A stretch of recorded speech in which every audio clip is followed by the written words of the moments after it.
Timo Hämäläinen. Hei vaan! Graafikon työssä ja nimenomaan logosuunnittelussa on tärkeää löytää semmoisia helposti avautuvia symboleja, joskus jopa hieman kliseiseltä tuntuvia, kuten tässä tapauksessa esimerkiksi purjevene, kun on kysymys purjehduksesta.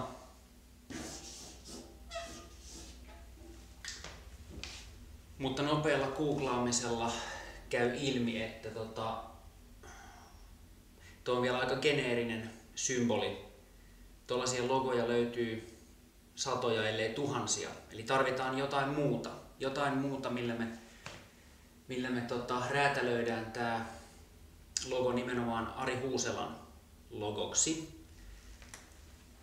Sitten meillä on Arin nimikirjoitus, joka menee nyt jotenkin näin, en tiedä todellisuudessa miten se menee. Sitten nämä kaksi asiaa kun yhdistää, niin voisiko siitä tulla joku aallokko, jossa onkin nähtävissä purjevene ja Arin nimmari. Nyt me ei olla enää geneerisellä alueella, vaan tää on tarkkaan räätälöity juttu. Mä tunnen vaan yhden purjehtivan Arin, joka ylittää Atlantin yksin.